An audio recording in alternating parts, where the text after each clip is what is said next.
Yelahanka police station ವ್ಯಾಪ್ತಿಯಲ್ಲಿ ನಮ್ಮ north East division East ಝೋನಲ್ಲಿ ಒಂದು ಕೇಸ್ ರಿಜಿಸ್ಟರ್ ಆಗಿತ್ತು. ಇದು 19/9 ತಾರೀಕು 1999 ಅಲ್ಲಿ ಕೇಸ್. ಇದರಲ್ಲಿ ಅಂದಾಜು 1.5 ಕೋಟಿ ಅಮೌಂಟ್ ಮನೆಯಿಂದ 7 ಇಂದ 8 ಜನ ಬಂದು, ಅದು ನಮ್ಮ ಮಾಹಿತಿ ಪ್ರಕಾರ ಆ ಕೇಸಲ್ಲಿ ಅವರು 1.5 ಕೋಟಿಗಿಂತ ಜಾಸ್ತಿ ಅಮೌಂಟ್ ಆ ಮನೆಯಿಂದ ತೊಗೊಂಡು ಹೋಗಿದ್ರು. ಸೊ ಇದರಲ್ಲಿ ಇಂಟ್ರೆಸ್ಟಿಂಗ್ ಅಂದರೆ ಯಾರು ಜನ ಬಂದರು ಅವರು ನಾವು ಡಿಪಾರ್ಟ್ಮೆಂಟ್ ಅಧಿಕಾರಿ ಇದ್ದೀವಿ, ಅಂದರೆ ಸರ್ಕಾರಿ ಎನ್ಫೋರ್ಸ್ಮೆಂಟ್ ವಿಂಗಿಂದ ಬಂದಿದ್ದೀವಿ ನಾವು.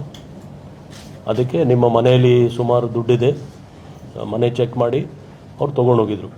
ಮತ್ತು ಎಲ್ಲರೂ ಪ್ರಾಪರ್ ಒಂಥರ ಕೋಟ್ ಟೈ ಅವರೆಲ್ಲ ಹಾಕ್ಕೊಂಡು ಬಂದಿದ್ದರು. ಅಂದರೆ ಒಂಥರ ಅಧಿಕಾರಿಯವ್ರ ಥರ ಕಾಣ್ತಿದ್ರು. ಯಾವ ಡಿಪಾರ್ಟ್ಮೆಂಟ್ ಅಂತ ಹೇಳಿಲ್ಲ, ಆದರೆ ಎನ್ಫೋರ್ಸ್ಮೆಂಟ್ ಕಡೆಯಿಂದ ಬಂದಿದ್ದೀವಿ ಅಂತ.